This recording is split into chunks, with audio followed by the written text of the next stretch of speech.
Imagine being the first human to point at the sky and make a sound. Not a scream, not a grunt, but a deliberate sound.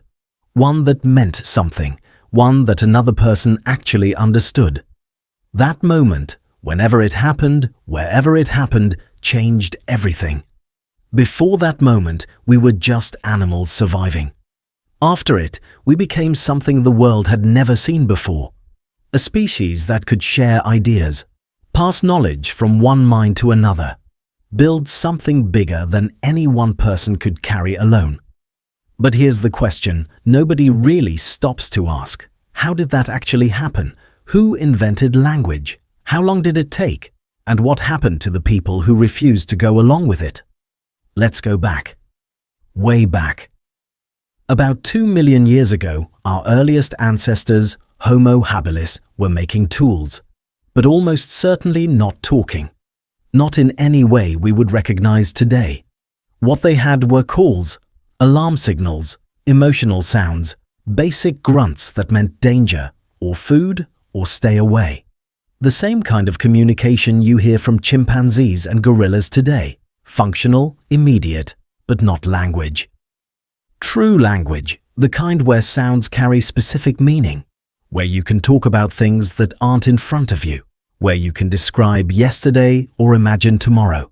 That came much later. Scientists believe the physical changes that made speech possible happened gradually, over hundreds of thousands of years.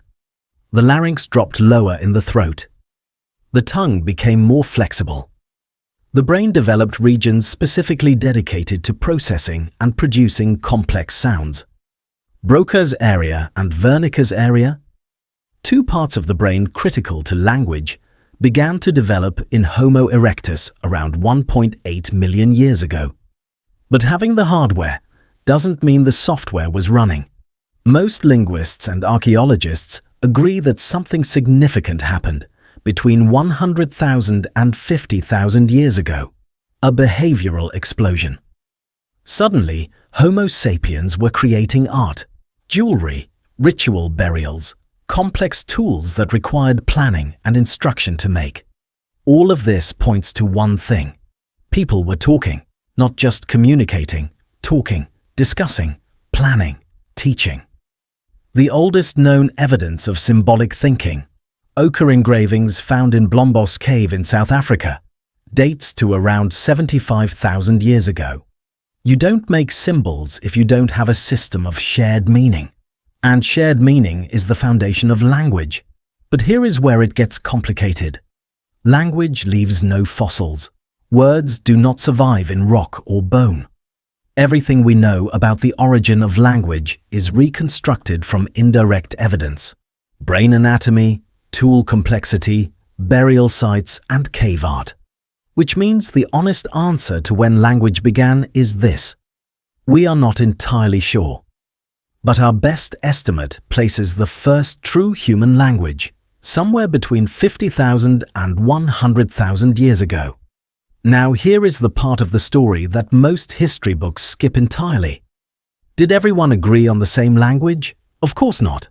Language was never handed down from a single source. It evolved separately, simultaneously, in different groups of humans living in different parts of the world. Linguists have identified over 7,000 languages spoken on Earth today. Every single one of them is a different answer to the same problem. How do we talk to each other? But history also gives us something even more remarkable. Instances of people actively creating new languages from scratch. When enslaved Africans were brought to the Caribbean and the Americas, from different tribes speaking dozens of different languages, they could not communicate with each other. So they built something new. Creole languages, entire new linguistic systems, emerged within a single generation.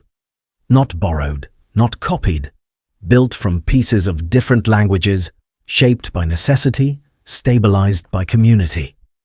Linguist Derek Bickerton studied this phenomenon extensively and argued that Creole languages reveal something fundamental about how the human brain naturally structures language. Because when people build a language from nothing, they all tend to build it the same way. Grammar, it turns out, may be hardwired into us. Then there are the constructed languages, languages deliberately invented by individuals. L.L. Zamenhof created Esperanto in 1887, dreaming of a neutral universal language that could unite humanity and prevent conflict. J.R.R. Tolkien built Elvish for Middle-earth. Mark Okrand constructed Klingon for Star Trek. People have always found reasons to build new languages, sometimes for unity, sometimes for art, sometimes simply because language itself is irresistible to the human mind. Language did not just help us communicate, it rewired civilization. When language became sophisticated enough to carry abstract thought, humans could suddenly cooperate in ways no other species could match. You can get a group of chimpanzees to work together, but you cannot convince a chimpanzee to work today for a reward it will receive next year. You cannot explain to a chimpanzee that its tribe belongs to a nation, and that nation has a shared history, and that history gives them rights. Abstract concepts, nations, laws, religions, economies, exist only in language.